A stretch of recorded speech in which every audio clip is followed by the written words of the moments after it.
we came from this whole Web2 gaming industry where you don't own something. In Web3, it's very difficult to find a stable, positioning or product market fit where you can say I have a sustainable business model. A lot of people think that like being the first mover is everything, but I want to know why did you focus on services rather than going and building your own product?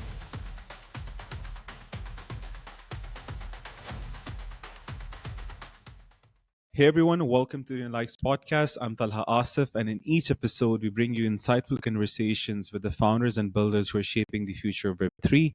Our goal here is to educate and inspire while showcasing what other successful founders are doing for their projects and startups. Make sure you watch till the end as you learn practical and actionable steps that you can apply to your own projects and startup today. Today's guest is Edoardo Mazzetto, who is the co-founder of Metatheory. Thank you so much for coming on. How are you doing today? Good. Thank you for the invitation.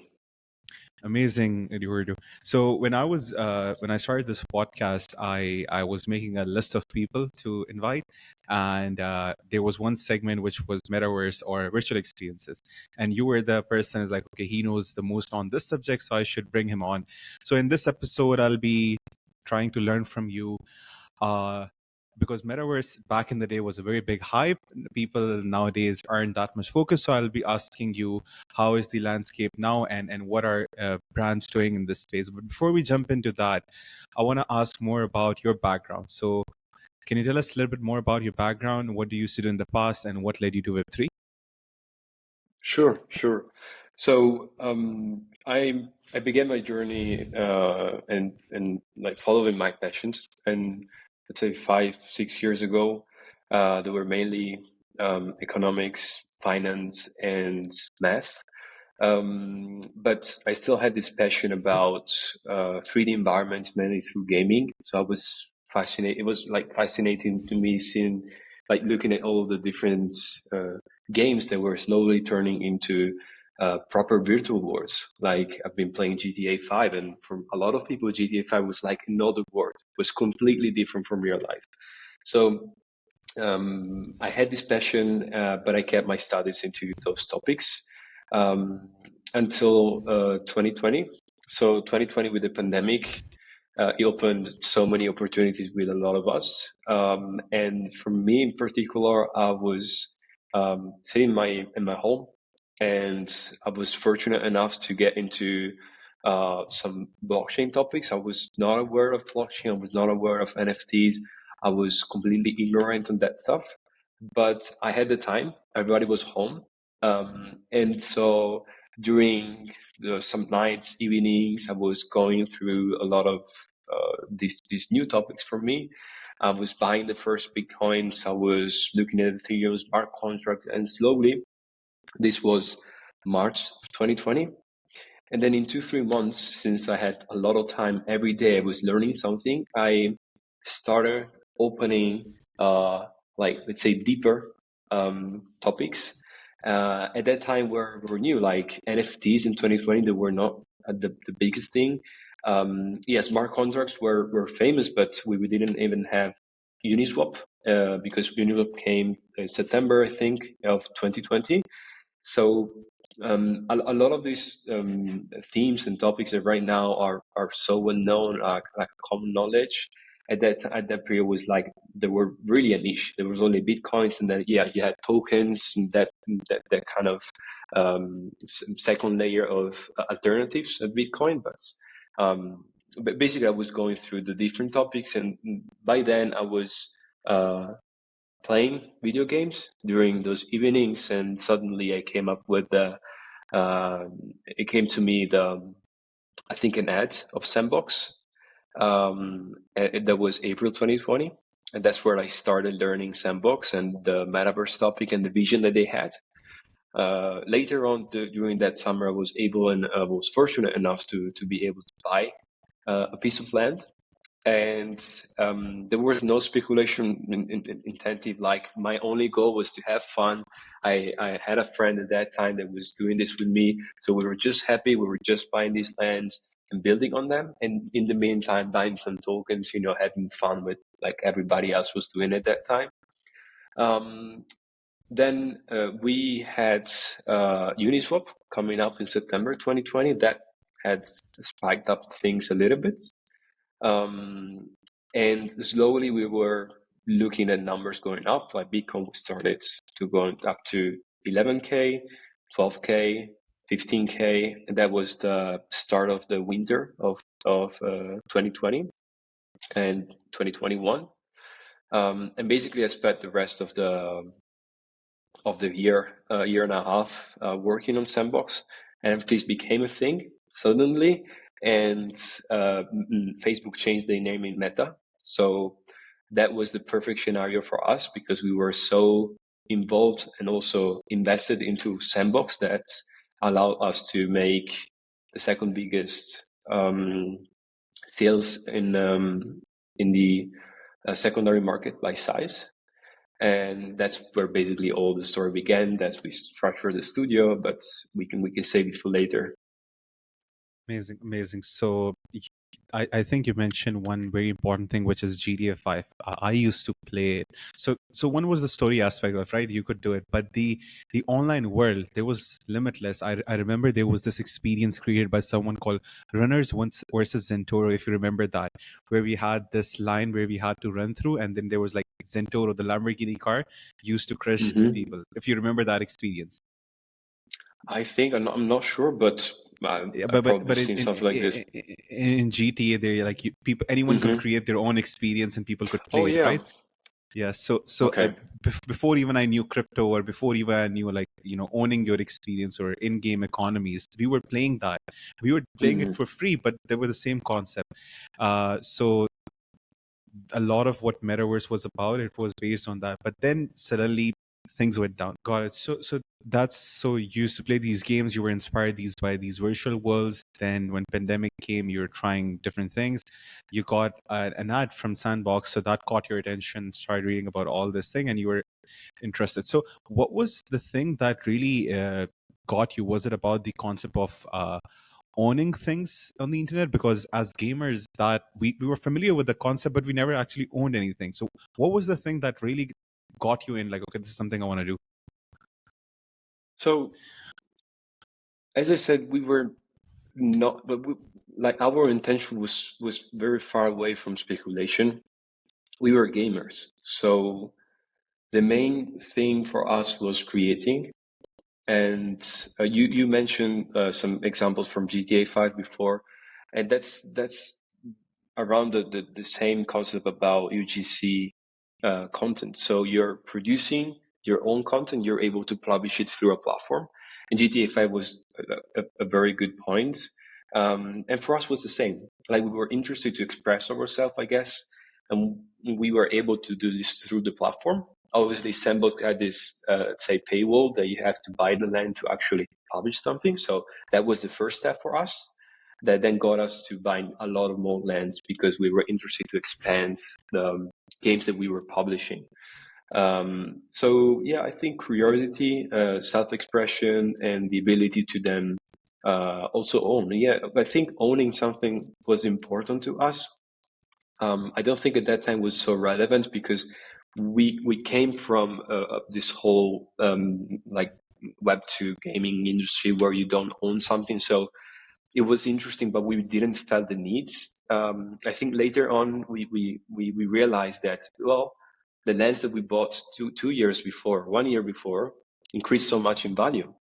Imagine if imagine that there was like a Web2 company, they could have just kept the price, or they could have just said, well, now we own them. You don't own them. It's our property. So I think that definitely was important later on our journey. Got it. So you're building these experiences, you had the insights. When was that opportunity you saw, okay, we can just help other people build these experiences? Because I remember when we got started, we were also offering the same service where we were helping other companies build experiences, mainly on Decentraland, because we were experienced with that. But we had people asking us. My question is, why did you think that you need to set up this studio or this agency by helping other people do it? And what was the value for companies to do so, and what is the value now? Because over the years, metaverse hype has gone up and down. And maybe if you can explain in layman terms, what is metaverse now? Yeah. Yeah. So it was very interesting because I don't think we were skillful.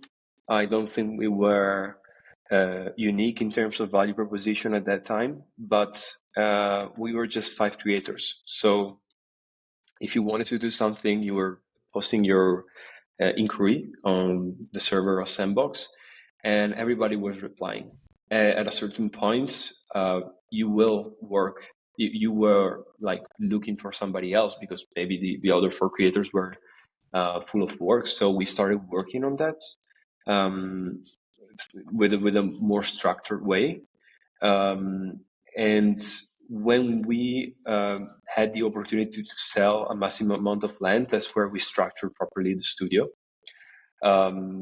And that was the point that we said, okay, well, we live off of this because we have an investment that we can, obviously our own investment that comes from selling the land and the profits. But we were starting seeing a lot of demand for brands, companies, or even NFT projects jumping on Sandbox and making an experience. I guess the reasons for them to join Sandbox as a platform. I will mention Roblox later because that is now very important to us. But Sandbox as a platform, I suppose, because at that time, 2021 was so chaotic to stand out from the competition in the Web3 space, and also targets a user base that was familiar and already had the knowledge to buy tokens and to interact with smart contracts. And for you, in order to be a Sandbox user, you had to go through all those steps and educate yourself. And so there was a massive, and there is still a massive amount of users playing Sandbox that have that value for Web3 companies. So I think that was the main thing that they were looking at. And obviously, the change from that period to now is that there was a lot of hype. So that was the starting point when it comes to the thought process behind the choice of Sandbox. But then the hype was obviously a big thing. Like if you were saying I'm building on Sandbox in 2021 was huge. And right now you don't have that hype anymore. And probably also the user base is not appealing anymore to brands, you know. Mm-hmm. So you're saying that the reason these brands wanted to build this experience was mainly because there was a lot of other users. In my experience, and I'm being completely honest, brands didn't really understood what's going on. They didn't even understand, but they just had this FOMO, fear of missing out. If X company is doing it, we had to do it. Uh, makes sense. Makes sense. All right. So fast forward a few years now after you've built all these experiences, how have you as a founder navigated this challenge? Because me personally, I've done a lot of pivots, and in Web3 it's very difficult to find a stable positioning or product market fit where you can say I have a sustainable business model. So what has been your journey from those hype days where you didn't even had times to take on clients, but now with the demand going down, how had you navigated that? That's very important because I guess everybody, as you said, has been affected by this. Even the most profitable business maybe now is still running, but it's not as profitable as before. So you need to cut expenses. You need to work around a solution. For us, it was opening the doors for new platforms.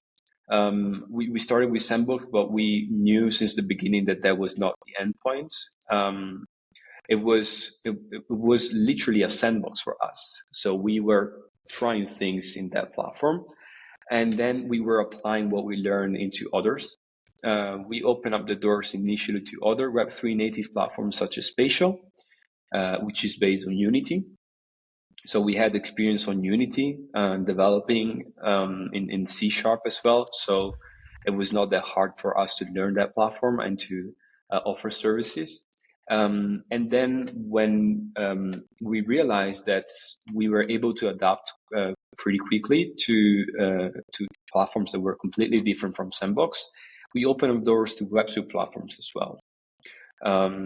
That was, I guess, our main focus. And also, I've seen this from a lot of competitors, let's say, in our industry, that not only you pivot to other platforms, but also you change the way that you present yourself, the way you market yourself. So obviously we started looking at the words more. So we were more careful when we were describing ourselves as a company, also our services.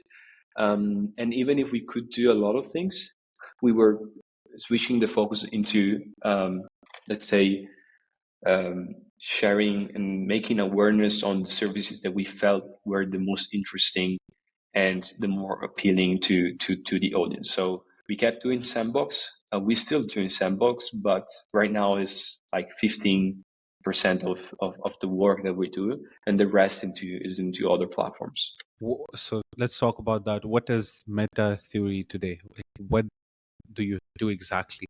How do you help? Because whom do you serve and what do you serve them? Yeah. So today, Metatheory Studio is we want to call it like a one-step metaverse. Let's say support. We do offer a 360 service within the metaverse sphere. And when we say metaverse, we want to include all the platforms that you can build, and you can publish content, and an audience can play your content for free. So we do include platforms such as Roblox, Fortnite, Sandbox, Spatial, and many others. It's exactly what we do is end-to-end development. So we work with clients, and the vast majority of the clients are B2B. So we work with brands and companies for a dual goal, usually, depending on the platform. Mainly it's awareness, and the second one, depending on the platform, it's monetization. So they want to open new revenue channel. That's very hard in most of the platform, but platforms such as Roblox can give you a lot of let's say a lot of revenue with even a small investments. And we do help them understand how can their brand or their company establish in that platform, reach the right audience, and develop the best game to retain those users once we bring them there. Makes sense. And what kind of results do you deliver for your clients? So you mentioned awareness and monetization. So I understand awareness, right? You can put your experience in front of certain number of people and they'll be aware with your brand. But how does monetization work? And what type of clients are these? Are these like big companies? Because I saw you mentioned Fortune 500 brands. So are you focusing on that? Or are those type of companies that will get the most value out of your service, or the other type of customers that you serve as well? So when it comes to monetization, we discovered true monetization when we came to Roblox, and this was 2 years ago. Initially, when we started in Sandbox, there were no ways to monetize through an experience. Yeah, you could sell some equipment, some assets that were affiliated with the experience, but it was not much. Right now, we monetize through many ways. You can still sell assets or objects that are affiliated with the experience. Or for example, we do something branded Metatheory Studio, and we could do, let's say, a T-shirt with a logo. You can sell it. And that's the easiest approach. But when you play a game, sometimes you want to go faster, or you want to earn double money, or there are many ways that you can enhance the gameplay through power-ups, and those power-ups are sellable items. Another thing that we do, because we build games, but we want to call them experiences, because we can build a full-fledged game, like not a triple A, of course, but a branded experience, which means that we tend to put the focus on the brand and what the brand wants to be perceived from the audience. while still adding a gamified layer. So quests that will still be, within the gaming sphere, but you will interact with part of the brand or themes that the brand wants to share with the audience. Got it. And so through that, we can sell multiple things.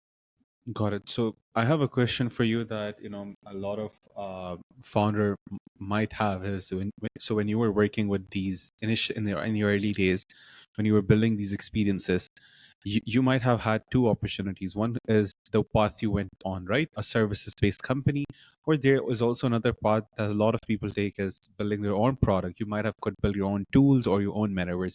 So why did you decide to focus on services? Because I have my answer, but I want to know why did you focus on services rather than going and building your own product? What was the reason? And then what advice can you share with other people? Because in my opinion, services is guaranteed revenue. Mm-hmm. So first of all, it's relative to the perspective that you have of the market. At that time, when we started doing this properly, there was already a winner in the market. So it didn't make sense for us to start something from scratch and trying to go against a platform that right now is valuated $1 billion. Like the Sandbox closed the last funding round a few months ago with an evaluation of more than $1 billion. So they're a unicorn. It didn't make sense for us to do this to compete with them. So the first and very natural approach was, okay, let's take advantage. We are first movers, so let's take the advantage of selling services on the platform. And then generally we kept doing this because we can build snowball effects with this. Like services help you build a portfolio, and the portfolio helps you to gain more trust and more credibility that will translate most likely into increasing prices and building better and better relationship with bigger and bigger brands. And you are flexible because we sell experiences as a service. We build experiences for brands, but we can do this in multiple platforms. So we're not stuck into our own product that, we can put a lot of faith into what we do, but sometimes a product fails even if you have the best brainstorming behind, the best team. So that was the smartest decision for us at that time. And what advice can you share with other founders if they were to just go in the same journey as yourself? Because there's a lot of things, right? First is choosing a service, then is finding a clients, then finding a team to fulfill that need, raising money if needed. So, what are your share your experience? What can others learn from you? But to be honest, when especially when we joined other platforms, a lot of people think that like being the first mover is everything. But even in Sandbox, we were living off the being a first mover for a long time. And we were at a certain point looking at other studios doing an amazing job and getting a lot of clients. So we realized that quality beats quantity in the experience that you have as well. Like you can spend 3 years on a platform and don't learn enough, and somebody can come to and in a month can be literally a master. So you would rather spend more time learning and truly understanding what you're doing and the platform that you're working on, rather than just go in and out and then market yourself as the best one. Because at the end of the day, the customers will notice this. And if they don't notice from you, they will notice from others that they're better than you. And on the portfolio side as well, obviously when you're selling, so you probably know that when you're selling a service, you need to show clients that you've built something for others and others were satisfied. This is very important. And initially we ran into the mistake of doing a lot of small works, and that was not the major thing. Like that was not the most important thing. We had to, and I would encourage somebody to work on less projects, but more impactful ones. It means that you can spend 3 months doing something rather than a week and trying to do a lot of them just to build a portfolio. It doesn't make sense. I think you shared a very good insight here. Let's say if someone today wants to start any business or any agency, first of all, they need to have that unique specific knowledge, right? So that can be either acquired through practice, because it does not matter if you've been in the industry for 3 years or 3 months. It depends what results you deliver, because at the end of the day, people are paying you for results. And another thing that you mentioned is that instead of taking a lot of projects for a really small amount, take few projects that have much more learning potential. That is something that I see, right? Something my team hasn't worked on, and something that the market demands, and then from there on, then just focus on your skill, and like you said, your work will speak for itself. And I think many businesses, and even mine, initially have grown through word of mouth. You get to a stage where word of mouth is not enough, but in the early days, it's word of mouth. Very interesting. So my next question is, what is the current state of the so-called metaverse, or these virtual worlds? Where are we right now, and where are we headed? And what's next? That's a $1 billion question. So if we had to deviate a little bit from what was the term metaverse, let's say 2 years ago, so everybody was thinking about true ownership, NFTs, blockchain, smart contracts. Today, metaverse is more associated to UGC content. So wherever you can upload your content without a middleman and just asking permission to do it in an open platform. So a platform that is not really giving you a lot of limitations on the kind of content you can publish and the way that you can do this. That's what I would call metaverse. And right now, let's say this term reflects more on the Web2 market, because we've seen the rise of Sandbox and the rise of other platforms trying to compete with Sandbox, such as Decentraland on other examples. But right now they're struggling. They're struggling because the knowledge and the education that is needed to just enter that market, it's so high. It's very incredibly high. And you're not going to make huge numbers if you don't go to kids. And kids don't want to learn this. And obviously, they're not having the age to set up a Binance, set up a MetaMask, put $200 because 150 is for transactions. They don't have this. So we are basically just talking with 18 or 21 plus, which right now, if you look at the numbers of the biggest platform right now, which is Roblox, it's not enough. It's not enough. You're not going to get there. You're not going to have that that system where you have kids coming back from home, playing a metaverse, going through all the games and spending endless hours. You're talking to people that are probably facing difficulties in their lives or just having the first challenges and going to the work, let's say, ecosystem. So they don't have a lot of time, and we're trying to talk with the wrong audience. So a lot of limitations in Web3. Web2 is winning, in my opinion. So we have to solve those issues if we want to rise again, let's say. So you're saying there is friction, right? We don't have enough demand. So there is friction, which means if someone wants to use it, they have to go to 10, 20 steps to just go there, right? Which is not feasible. And that to kids who don't have access to money. And when they even ask their parents, they're like, they might need it for something stupid. And the second is there's not enough demand. So that's, and you said metaverse today is anything that is user generated content, which is like any environment. So, but there are so many other games as well, right? Like the one, like you said, right? When we used to come from school, we just throw our backpack and just start playing like FIFA, GTA, and all these games. Technically, they were also metaverses without payments involved or without ownership involved. There are good examples like Fortnite that they're doing it very well.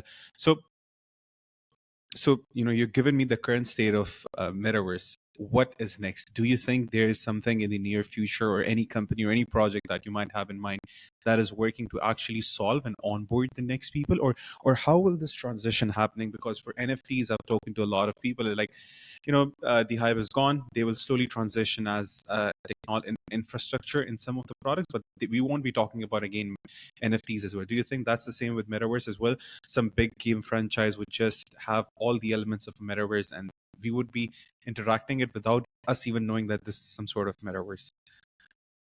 Yeah, exactly. Okay, like what you said, like last sentence is exactly what I think is going to happen.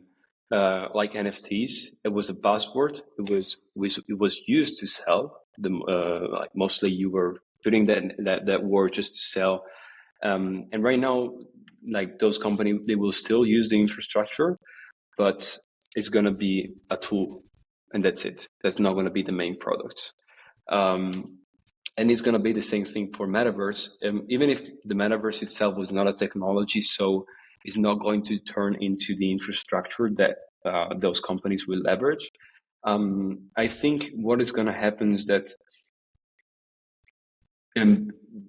one, let's say, or two of those platforms will be the chosen ones, the preferred ones from kids, because everybody is going after the same goal. They want to have all of the players and all the potential users playing that platform, giving a lot of content, a lot of diverse content. So they are battling for the same status. Okay, so I think there's going to be just one or maybe two, depending on the kind of quality or graphics, because Sandbox was looking for a more blocky style, like Minecraft.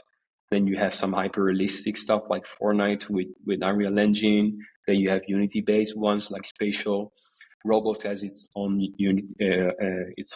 game engine. So they will challenge for the first spot in the podium. And in my opinion, right now, the platform that will have the less friction, the least amount of friction, would definitely be a chosen one. But obviously, you need to have a community of creators. There are a lot of good platforms with good engines, with product is beautiful, but they don't have creators.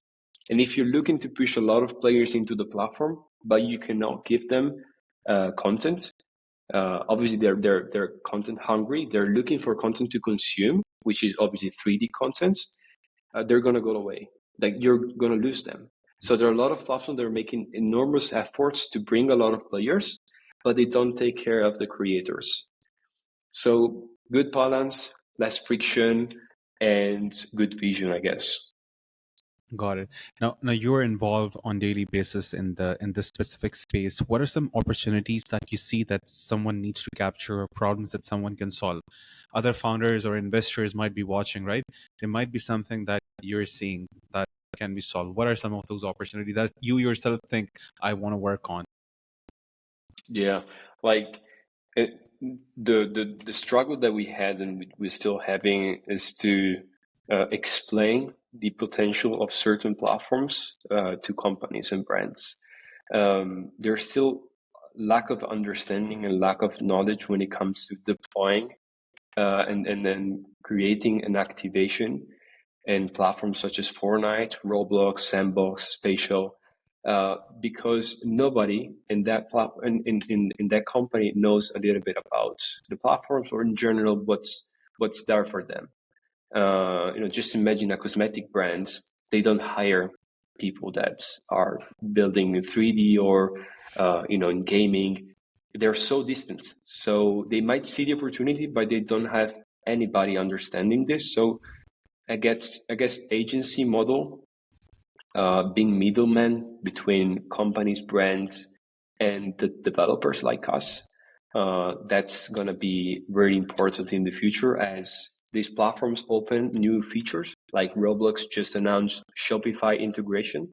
So everybody with a Shopify shop can sell directly inside of any kind of game or experience their items of the store with a really, really simple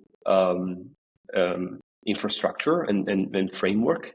So the user experience is seamless, is incredible, and nobody knows this. Well, obviously, step by step, every CMO and every brand marketer will understand it. But if you're the agency that will reach out to them, explain this, and then develop this with another company and get a commission, you can really do a good job. Right. So if I were to summarize, the opportunity is some sort of like this company called Meta School that is educating developers. So a similar company that is educating brands. But help me understand, and the people watching, what is the value for brands? So you mentioned awareness and monetization, but isn't it better they can spend money on Google ads or something else and get a better ROI?